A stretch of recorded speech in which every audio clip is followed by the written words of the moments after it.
Welcome everyone, I think, to the first celebration of Gay Pride Month, the Gay, Lesbian, Bisexual, Transgender Pride Month program, sponsored by the BBG. I'm Barbara Brady, Voice of America Chief of Staff, and I'm really glad you all made it out this morning. We're going to have a couple of speakers, and then I'm sure there will be time for Q&A, so please stick around. In thinking about getting started today, I was thinking about this being the first time we've had a program of this sort in the building, and I was very excited about it and very pleased that we're talking more about something like this. Over time, we've obviously dealt with, and I mean time, women's rights, the right to vote, decades and decades of fighting, African Americans, decades and decades of fighting. And it seems to me that whether you read newspapers or not, the rights of people who are gay, lesbian, transgender, bisexual is essentially a fight of our time. And I'm really glad to welcome Winnie and introduce Dick to start a discussion about it. As the newspaper said this morning, we fight for things like being an openly gay judge or rector of a church, or the ability to have a legal marriage. You know that by definition we have one of the most diverse workforces in the federal government. We broadcast to markets worldwide where I'm afraid that the right to marry someone, whether they're your gender or not, or the right to be a judge, whether you're gay or not, is not the issue. Many of the places that we broadcast to, and many of the people of our workforce, deal with the issue of whether or not, if you're gay, you're allowed to be out of an institution, or even, as David said this morning, live. So these are serious issues to us and to the people who work here, and clearly to the people we broadcast to. So I just give you that context before we start the program. I'm really glad you're all here. I'd like to introduce Dick Lobo, the director of the IBB. As many of you know, and I haven't practiced this, but I have his bio right here, he's done a lot before he came here. I'll say that. He was formerly the chairman of the Florida Public Broadcasting Service. I wish they had just written PBS, that would have been much simpler. President and Chief Executive Officer of the PBS station in Tampa, Sarasota, and St. Petersburg. And he was also in NBC, obviously, in many jobs, including Vice President and General Manager of NBC stations in Chicago and Cleveland. We're thrilled to have him here. He is definitely a voice of openness and diversity for all of the BBG, and we welcome you to the podium. Thanks, Dick.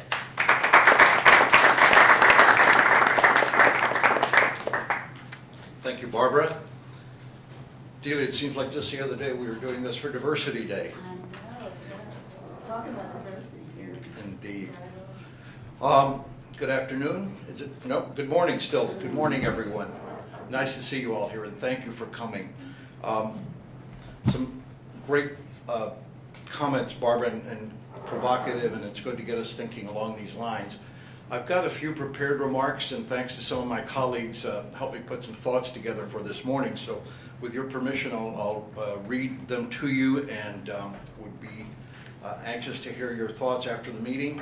But in any event, I'm very proud and honored to be asked to speak to you today at this first celebration of LGBT. I just want to correct that. We're always at the forefront.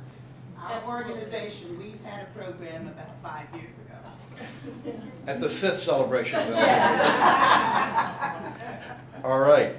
Anyway, pride is part of it, and pride is an essential component of our shared humanity. Pride in ourselves, in our ancestries, in our religions, in our nationalities, in our work, and yes, in our sexual identities. Not the kind of inflated pride that makes some of us feel better than others, but the kind of pride that brings us together by recognizing and celebrating our differences, as well as our similarities. As a Latino, the grandson of Cuban immigrants, I know up close about prejudice and intolerance. And I've also witnessed some homophobia through my wonderful grandson, John, who endured some rough times and cruelty as he chose to come out in high school a few years ago. And I'm happy to report that he's now a successful 21-year-old college student down in Florida, and that is proof to me and my family that things are getting better and do get better. During my lifetime, which has been pretty long by now, I've seen progress toward greater equality for minorities. I've seen progress in promoting equal rights for the LGBT community, but that progress has been extremely slow. The drive toward LGBT rights is one that transcends this agency, this government, and indeed this country. As an organization that operates worldwide, we have a very special responsibility to view issues of equality with a global perspective. Last month, a brief but very significant scene unfolded on a hilltop overlooking Tehran. There, a small group of Iranian young people gathered in defiance of one of the world's most repressive regimes to photograph themselves displaying the rainbow flag in support of LGBT rights. That was a demonstration of immense courage and pride. It was applauded as it spread globally and virally through social media. The Iranian government shows no will to yield, but in other countries, LGBT rights have outlasted the policies of repressive regimes. For example, in the years following the Cuban Revolution, gays were persecuted, imprisoned, and sent to forced labor camps. Yet even in Cuba, where my ancestors came from, there has been progress as laws there were reformed starting in 1979. And in an extraordinary 2010 interview with a Mexican newspaper, Fidel Castro himself denounced his own country's persecution as a great, great injustice. Now, when a dictator like Fidel Castro can admit to the injustice and prejudice and discrimination against gays, can there be any doubt that a global shift in attitudes is well underway? Laws banning homosexuality have fallen worldwide. Some have even been replaced by anti-discrimination laws. My wife and I recently returned from a trip to Germany where I visited the Topography of Terror. It's a museum and a memorial detailing the history of Nazi persecution. That persecution extracted a horrifying toll on many people, including many gays. Still, it was not until the year 2002 that the German government acknowledged and apologized for the treatment of gays under the Nazis. And today, Germany is one of Europe's most progressive countries when it comes to LGBT rights. Homosexuality remains a crime in many parts of the world, particularly in Africa, the Middle East, and West Asia. In some countries, such as Iran, Yemen, Saudi Arabia, punishment can include imprisonment and even death. Few countries outside of Europe and the Americas recognize same-sex unions, and only a handful have even legitimized same-sex marriage. Thankfully, President Obama is the only president to have issued statements proclaiming LGBT Pride Month in every year of his administration. In fact, I think they're having an event this morning along with ours, and I have a feeling ours is even better than the one going on.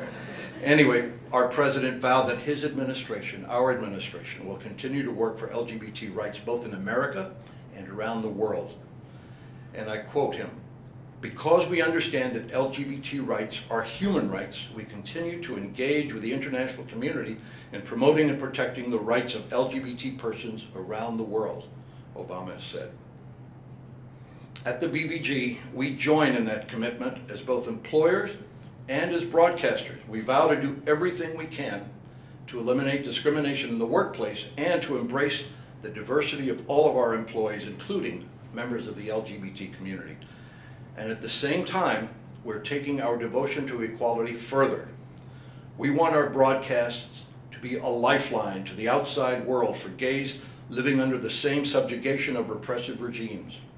And at the same time, we vow to use the power of U.S. international broadcasting to shine a light on intolerance and repression of gays and lesbians wherever we find it. Thank you very much.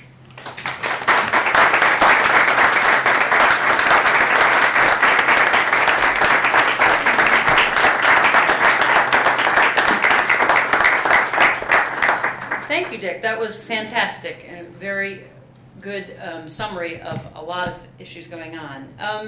I'm going to just go ahead and introduce our keynote speaker, and we're thrilled to have you here. Winnie Stackelberg is currently the Executive Vice President of External Affairs at the Center for American Progress. She's in charge of their outreach to Capitol Hill and administration, and she manages their outreach, relationship tracking, and email marketing initiatives. And goodness knows, considering how hard that is here, I can only imagine how hard it is more directly related with the Hill. She also spent 11 years at the Human Rights Campaign, the nation's largest gay civil rights organization. Most recently, in that position, she served as Vice President for the Human Rights Campaign Foundation. We're thrilled that you're here. We're really looking forward to hearing what you have to say. Welcome.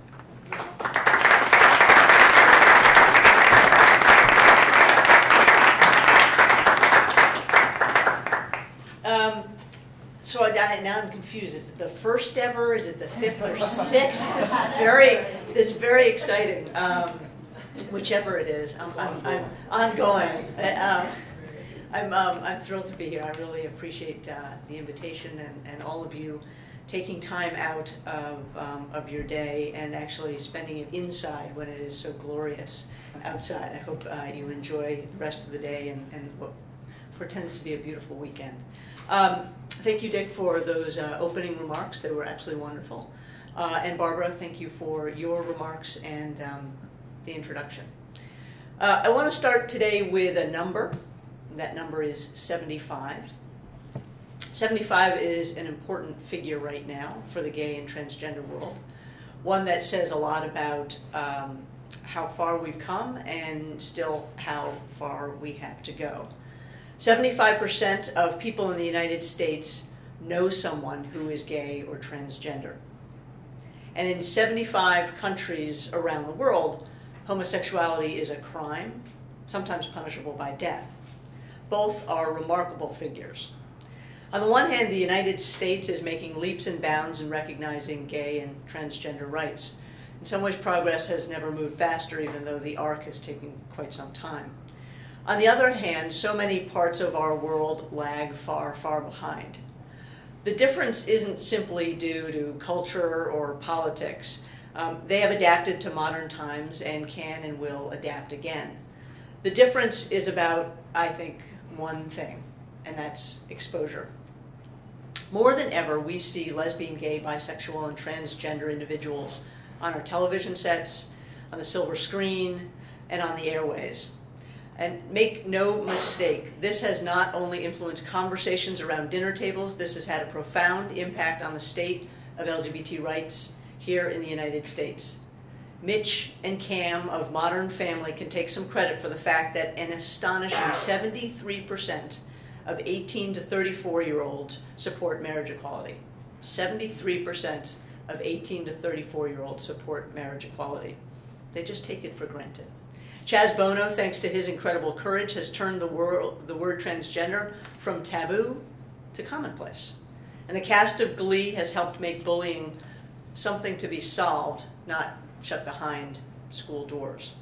We watch these shows for entertainment and laughs and sometimes forget that they were unimaginable 20 years ago.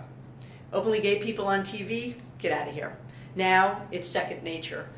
And as an aside, I can remember when Ellen DeGeneres came out on the Ellen Show, right? I was at the Human Rights Campaign then, and we had a party at a local bar, 200 some odd people invited to this party to watch the coming out episode of Ellen.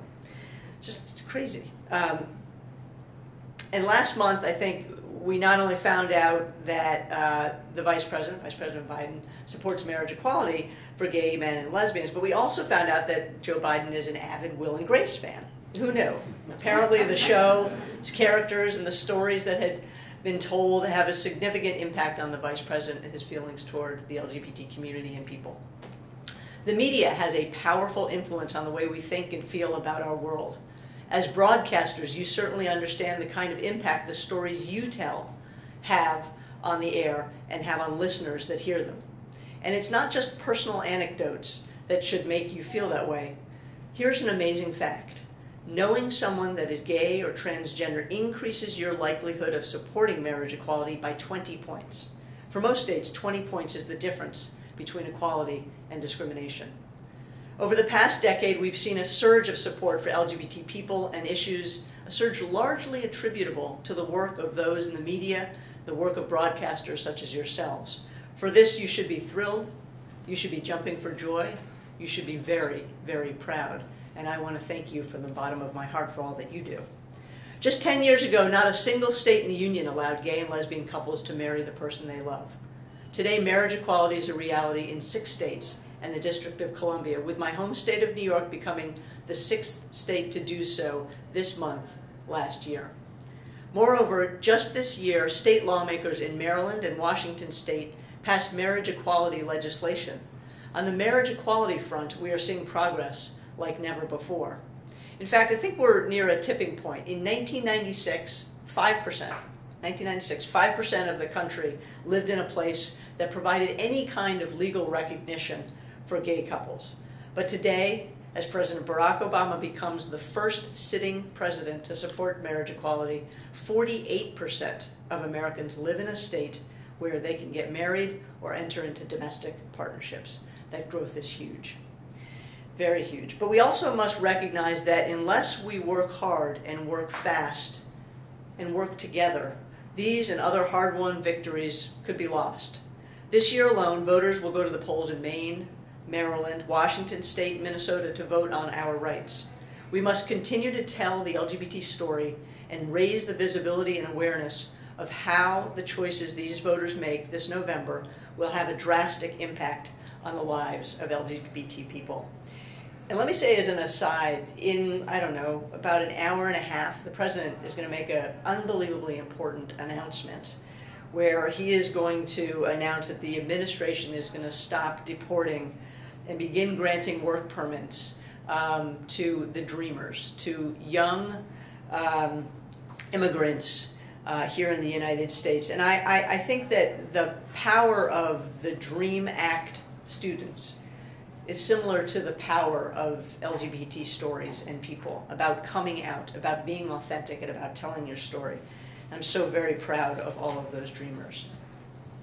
We're not only making progress with respect to relationship recognition and rights. In 2009, Congress passed and President Obama signed an LGBT inclusive hate crimes bill that has already gone a long way in helping combat the most heinous and violent crimes against members of our community. As we all know, gay men and women can finally serve their country openly and honestly thanks to the repeal of Don't Ask, Don't Tell. And in fact, just before I came over here, I watched the 2-minute video, which really is quite magnificent. I urge you all to see it. 2-minute video of the Secretary of Defense, Leon Panetta, giving a message of pride to all of the troops, to all of the Defense Department. And it was sort of unthinkable a couple of years ago that the Secretary of Defense would do that. Just this week, the Senate held a hearing on workplace discrimination, representing a huge step forward, finally ensuring nobody can be fired from their job because they are gay or transgender. Still, despite the significance of this hearing, sadly, barely anyone noticed. And why is that? LGBT workplace discrimination is certainly a problem, but this week's Senate hearing got little traction since it's so difficult to identify the perpetrator of that kind of discrimination. And quite frankly, we just don't have the stories of discrimination that we need to tell a powerful narrative about workplace discrimination. You all know what sells. Don't ask, don't tell. There was a pernicious policy that actively forced people out of a job, and we knew who those people were. With workplace discrimination, it's all too often hard to identify who or what should be held accountable for that kind of discrimination. As advocates, we must learn from people like you to help elevate this issue in a way that resonates with the American people and with elected officials. Beyond these major headline issues, advocates are tackling a number of issues to advance equality for lesbian, gay, bisexual, and transgender Americans. At the Center for American Progress, where I work, we are working to ensure that the Affordable Care Act is implemented in an inclusive way that helps close the health disparities that lesbian, gay, bisexual, and transgender people face. We are working to combat school bullying on our nation's campuses. We are working to reduce the disproportionate number of homeless youth who are LGBT and living on the streets today. And it's thanks to a media and broadcasters like you that are willing to talk about these issues and offer forums for debate and relay information about critical issues that the effort we put in has any kind of impact at all. Now, all of this progress also notes that we have a long, long way to go. We still live in a country where LGBT individuals lack full employment protections, as I mentioned. We still live in a country where LGBT individuals are denied fundamental marriage rights necessary to support healthy and economically stable families. And perhaps most importantly, we still live in a country where far too many people hold stereotypes, reservations, and sometimes harbor hatred toward lesbian, gay, bisexual, and transgender people. We certainly have our work cut out for us. As I mentioned a few minutes ago, this is especially true with respect to the state of LGBT rights internationally.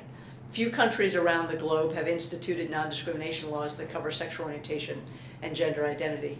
Dick spoke movingly about Iran and Cuba. And even fewer countries offer legal recognition to same-sex couples. And of course, the number I mentioned before, 75, the number of countries that outlaw homosexuality. And as we noted before, shockingly, in 5 of those countries, you can be put to death or imprisoned simply for being gay. More than ever, we live in a globalized world, a world where we are more aware than ever of the injustices and inequalities facing so many global citizens, especially LGBT people. We are interconnected by our race, our color, our creed, our national origin, our gender, our religion, and yes, our sexual orientation and our gender identity. For us, that means we are painfully aware that every day LGBT people around the world are harassed, attacked, and even murdered by their society and their government for being who they are. We all have a responsibility to help end this. As LGBT advocates, gay, transgender, or straight, it is our responsibility to help remove discriminatory laws and institute LGBT-friendly ones both home and abroad. It is our job to tell you what we know about the injustices and atrocities facing LGBT people everywhere. And it is your job to tell others, to expose society's cultures and governments to gay and transgender people, to tell their stories and to make them real. The Broadcasting Board of Governors now oversees broadcasts that reach 187 million people worldwide. That's a big megaphone. Moreover, many of these 187 people rely on your broadcasts for unadulterated and unbiased reporting, as many live in repressive regimes where freedom of the press and freedom of association exist only in theory. The board's stated purpose is to inform, engage, and connect people globally in support of freedom and democracy. With that in mind, I challenge you today to think about the responsibility you have as broadcasters to tell the LGBT story.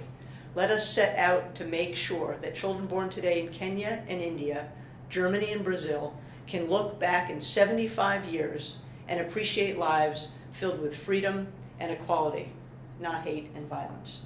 The theme of today is pride is what links us together.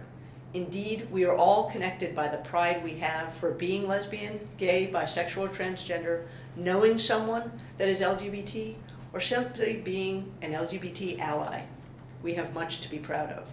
But in addition to our pride, we are also linked together today by our responsibilities to help reach the promise of equality for all. Thank you so very much for having me.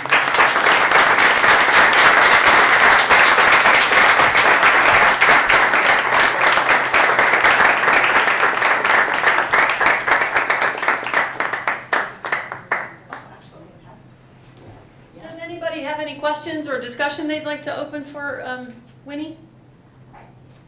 All right, I'll let you talk afterwards amongst yourselves. In closing, I'd just like to say a couple of personal comments. The church that I attend is over 50% gay in the congregation, at least. And it's a very open church. It's actually very conservative ritualistically, but so it would look like the Catholic church I grew up in. But it's very different culturally, and I can't even tell you, talking about pride, I can't even tell you how proud I am of that. But more importantly, the Sunday school. My 3 children attend the Sunday school there and are in the minority in having a heterosexual family of origin in terms of their parents. They really don't understand what the hoopla is about when they hear and see things in the newspaper. Even my 7-year-old, what's wrong with having 2 daddies? What's wrong with, you know? And so I'm proud that I'm providing them with that environment and that my church is available to them. But more importantly, I'm proud that we are creating generations of kids and the demographic that you cited. It is no big deal. I'd like to just close with one thing that was on my Facebook page just 2 days ago, posted by a friend. I don't care if you're black, white, straight, bisexual, gay, lesbian, short, tall, fat, skinny, rich, or poor. If you're nice to me, I'll be nice to you. Simple as that. Actually, I might even be nice anyway. But thank you very much, Winnie, for coming. Thank you all for attending this morning. Let's talk amongst ourselves.